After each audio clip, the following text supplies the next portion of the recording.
Alright guys, welcome back. This is another tutorial that I have for you on Tekken 7 for beginner and new players. So today I'm going to talk about how to stop being a button masher. Now I know it's a common theme, right? Whenever somebody new to a fighting game gets a new fighting game, they just want to go in the game and they just want to go blah, blah, blah, blah, blah, blah, blah, blah, blah, blah, right? And you know, that can be fun to an extent, right? I mean, maybe you and a buddy are just messing around. You're just trying to beat each other up, and you don't really care what happens or what end result you get, or you know what buttons you press. But for those of you that actually want to stop being a button masher and sort of figure out your character and know exactly what you should be doing in every scenario, well then this tutorial is for you. So I'm going to start out by saying that it all depends on how well you know your character's moveset. So each character in this game has an extensive number of moves. You know, they can range anywhere between like 60 moves to like 120 moves, right? I mean, some characters, their list just goes on forever. And then you have more simpler characters that, you know, don't have nearly as many moves. So the biggest thing is just remembering all of the moves and knowing which ones to use in what situations. That is kind of the key around learning your character and not blanking when you're in a situation in a match. The better you know your character, the better the outcome is going to be for you when you're facing somebody. So what I like to do is I'll press the start button here, and this should be the first thing that you see when you press start. If you scroll down to move list and you press A on the move list, you will now see the extensive list of moves that your character has. And it can be very, very long, very intimidating. But here's the kicker. Later on, when you become a bit of a more experienced player, you'll start to see that you won't be using all of your moves. You actually won't want to use all of the moves in his moveset, because only a fraction of the moves are gonna be pivotal when you're in a match. Some of the moves in a character's moveset aren't even gonna be useful. There would be no reason for you to even use them. So essentially you won't be using all of the moves. So it will really help sort of narrow down your choosing and your thinking process when you're in a match, and it will really make things simple and a lot easier to grasp when you're trying to learn your character. So with that being said, let's sort of get on with the procedure that I like to do the best when learning a character's moveset.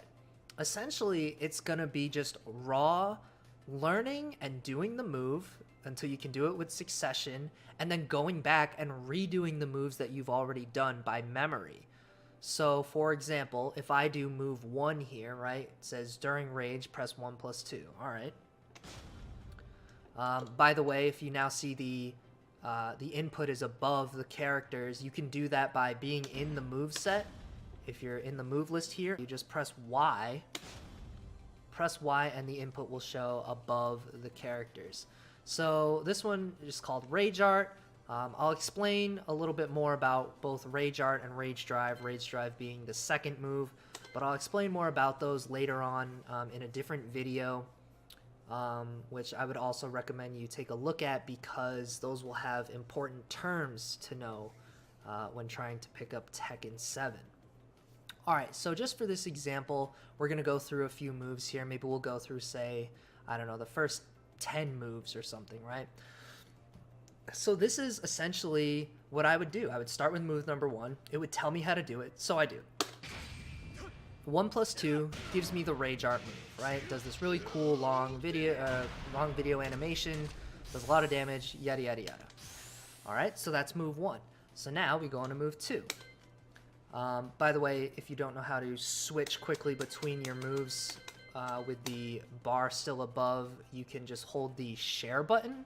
If you hold the share button on like a PS4 controller or an arcade stick, I believe it's also the select button on an Xbox controller, you hold that and you press R1 or L1 and you can shift between all of the moves essentially. So R1 going forward, L1 going back.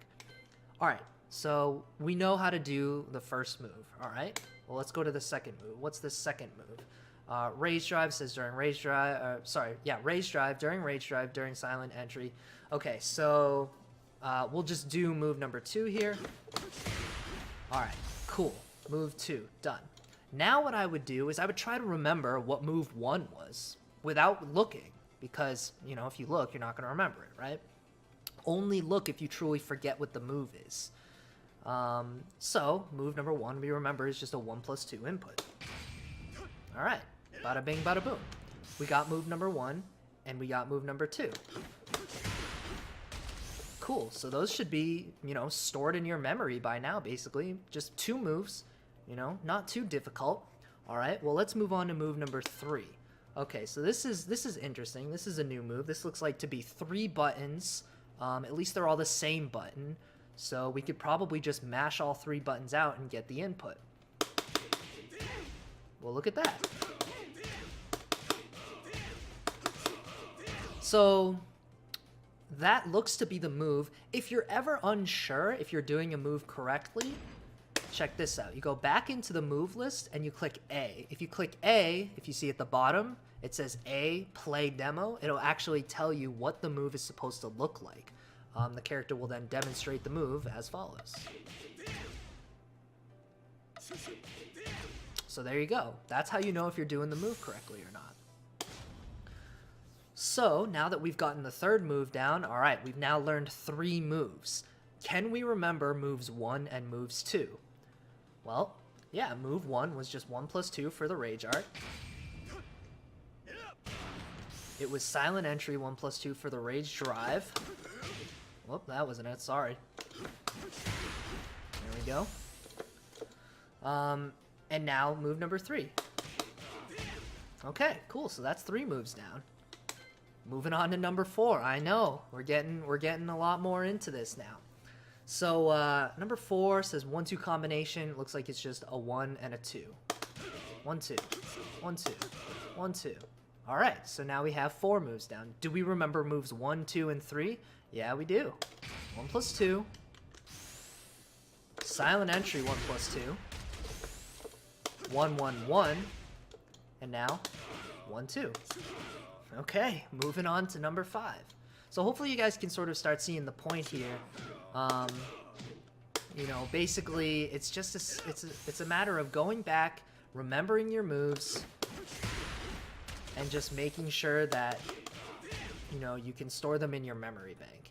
And if you ever are unsure of something, you can always go back and take a look, right? You can always go back and be like, oh, okay, rage drive was this input. Oh, you know, it was that. And keep doing that. Keep doing that until you literally get all the way through a character's move list. I'm not joking, guys. This is exactly what I did to learn my characters like the back of my hand. I sat in training mode for hours. I went through all of his moveset one by one.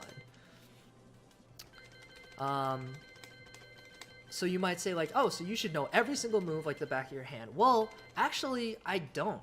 And that's because I've already gone through the process of eliminating the moves that I don't have to use with this character, because they're just essentially bad moves, right? So, you know, I mean, that's about it. That's how you can stop your button mashing, know what moves to use in what situations, and it just comes with time and practice and memorizing. You know, the faster you can memorize a character's moveset like the back of your hand, the more comfortable you will be in a match scenario, and the better your win percentages will be.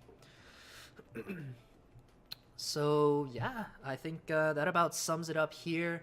Hopefully you guys can try this method out. You know, I'm sure this method won't work for everybody. It worked for me, and, you know, if it works out for you, that's awesome.